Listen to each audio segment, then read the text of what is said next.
वेंगुर्ला नगर परिषदेसाठी सकाळी 7:30 वाजल्यापासून मतदानाला सुरुवात झालेली आहे आणि सकाळी 7:30 वाजल्यापासूनच मतदारांनी सकाळच्या सत्रात मतदान करण्यावर भर दिलेला आहे।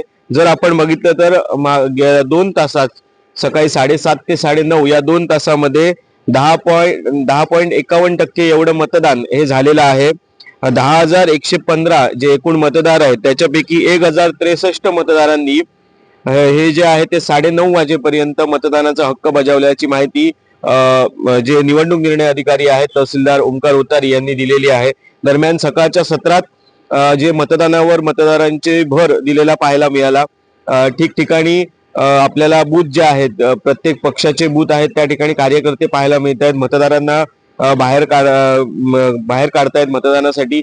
त्याचप्रमाणे सकाळच्या सत्रात सुद्धा चांगल्या प्रकारे मतदान केंद्रांवर गर्दी पाहायला मिळाली। दरम्यान जे उपविभागीय पोलीस अधिकारी श्वेता खाडे यांनी सुद्धा वेंगुर्ल्यात मतदान केंद्रांवर जाऊन तपासणी केलेली आहे, मतदान केंद्रांचा आढावा घेतलेला आहे।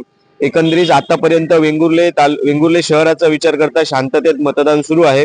दरम्यान नगराध्यक्ष पदाचे उमेदवार शिवसेनेचे नागेश गावडे असतील, भाजपचे दिलीप गिरब असतील, त्याचप्रमाणे काँग्रेसचे उमेदवार विलास गावडे असतील यांनी मतदानाचा हक्क बजावलेला आहे। त्याचप्रमाणे ठाकरे शिवसेनेचे सुद्धा नगराध्यक्ष पदाचे उमेदवार संदेश निकम यांनी सुद्धा आपल्या मतदानाचा हक्क बजावलेला आहे। नगरसेवक पदाचे उमेदवार सुद्धा आपल्याला या ठिकाणी मतदानाचा हक्क बजावताना दिसत आहेत। मतदान केंद्राबाहेर चोख पोलीस बंदोबस्त हा ठेवण्यात आलेला आहे। कोणत्याही अनुचित प्रकार घडू नये याच्यासाठी स्वतः वेंगुर्ला पोलीस निरीक्षक निसर्ग ओतारी हे सुद्धा या ठिकाणी मतदान केंद्रांवर आढावा घेत आहेत। मतदान केंद्रांबाहेर आपल्याला मतदारांची ये जा ही पाहायला मिळते। दरम्यान सकाळच्या सत्रामध्ये मतदान केंद्रांवर आपल्याला गर्दी पाहायला मिळालेली होती आणि आता 10 वाजून गेलेले आहेत, 10:30 वाजून गेलेले आहेत। पुढील जो मतदानाचा आकडा आहे तो 11:30 पर्यंत आपल्या हातात येणार आहे। त्यानंतर स्पष्ट होईल की साधारणतः किती टक्के मतदान हे झालेलं आहे। कोकणसात लाईव्ह साठी दीपेश परब,